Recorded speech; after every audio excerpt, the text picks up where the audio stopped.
Welcome sa Dris TV. Kung interesado ka sa ganitong news, huwag kalimutang isubscribe ang ating YouTube channel. Maraming salamat! So, ayun, welcome back again sa ating YouTube channel mga kakimpaw, and sa update natin ito, ang pag-uusapan natin ay tungkol sa mga importanteng ganap kina Kim and syempre kay Paula Vilino.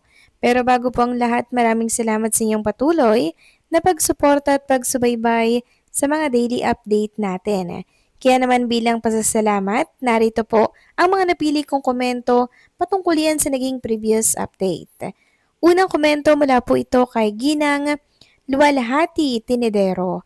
Sabi niya dito, sorry pero parang nawawalan na ako ng gana sa Kimpaw. Sa inuugali ni Kim at takbo ng buhay. Parang walang hahantungan ang mga pangarap ng mga seniors at fans na magkatuluyan sila. Kasi si Kim ayaw bitawan ng tugatog ng kasikatan. Money is the root of evil. Lahat mapaparan sa isang pitik lang. Daliri, hindi na maibabalik. Buti kung bata pa siya. E paano kung maghanap si Paulo ng simpleng babae na kasama habang buhay tulad ng mga magulang niya na tahimik na nagkasama pero maligaya. So explain natin yung naging komento ni Ma'am Luwalhati Tinedero. Unang-una po sa lahat, si Kim Chu mga kakimpaw, hindi po siya yung babaeng padalos-dalos ng desisyon. Kung baga pinag-aaralan niya po munang mabuti bago niya po pasukin ang ganoong bagay or usapin. Kasi ang pag-aasawa po hindi po yan parang kanin, 'di ba?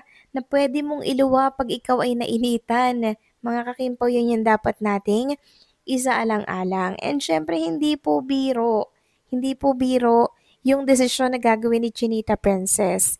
At isa pa, lahat ng artista, ang pangarap talaga nila, iisa lang. Kung nasa si Chinita Princess, nasa tugatog po ng kasikatan. Di ba? Hindi naman lahat nabibigyan po ng tsansa na sumikat.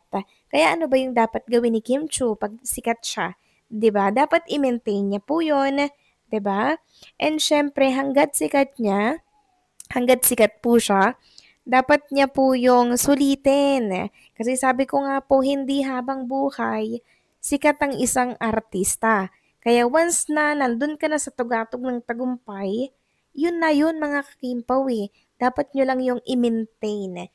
Pero, syempre mga kakimpaw, alam naman natin na tumatanda na po si Kim Cho. And alam ko naman na napagpaplanuhan na po nila ang tungkol dyan. Ang sa akin lang, wag muna natin siyang pangunahan. Kasi hindi naman po bata si Chinita Princess, 'di ba? Nag-iisip na po 'yan ng mga plano in the future. Kaya yun yung dapat nating abangan, okay? So maraming salamat sa komento and be positive lang tayo. At ang next comment naman mula po kay Ginang Nenita. Sabi niya dito, there's totoo ang sinabi ni Paulo na wala siyang tinatago. Kung lawakan natin ang ating mga isip, matagal na umamin si Paulo na sila na ni Kim. Ang pruweba at resibo ay ito. Mula nang nagtanong, mula nang nag-taping na sila sa Secretary Kim, ay isa na ang tent nila. Then sa movie nila, iisang tent na naman. At heto ngayon sa Alibay, iisa pa rin yung tent ng Kim Pao. Kung walang ugnayan sila, dapat magkaiba ang tent nila dahil privacy yon sa isang artista. Nang sinabi ni Paulo sa press con ng movie nila, hindi niya akalain kay Kim pala ang bagsak niya. Yanders, malaking resibo yon na sila na dahil nahulog na siya kay Chinita. In love na siya. Yung nag-join na si Paulo sa Family Chu ay isang patunay na parte na si Paulo sa Family Chu at dahil yan sa relasyon niya kay Kim. Kaya malaki ang kutob ko na engage na ang Kim Pao sa mga kilos at galawan nila. Daig pa ang mag-asawa. Respetuhin na lang natin, hindi na sila bata. So tama po kayo dyan sa naging komento po ninyo.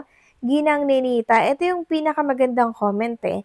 Respetuhin na lang natin dahil hindi na po sila bata. Alam na po nila yung ginagawa nila kasi nga po malalaki na sila mga kakimpaw. And doon pa lang sa action ni Kim and Paula Vilino, yun na po yun eh mga kakimpaw, yun na yung sagot. Kaya sa mga hindi po naniniwala or hindi na hindi pa rin ako convinced, bahala po sila. Basta tayo, alam natin ang katotohanan, okay? So maraming salamat sa mga komento po ninyo. God bless and mabuhay kayo. So eto na nga, pag-usapan na natin mga kakimpaw ang mga topic na nakalap natin sa gabing ito at unahin na nga natin pag-usapan.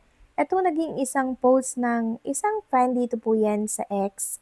So nagtatanong po siya kung meron pong pa-promo para dito sa The Alibay or mag-aantay na lang daw ba ng November 7. O sabi po ni CD, Hello Dreamscape and Carl de la Merzid, honest and serious question. May promo ba for The Alibay or will wait na lang sa November 7? Not so much for us fans kasi sure na manonood kami regardless but intended for the CBS sana. So yun po yung katanungan. Sa pagkakaalam ko mga kakimpaw, meron pa nga pong pa-press con may mga promotion.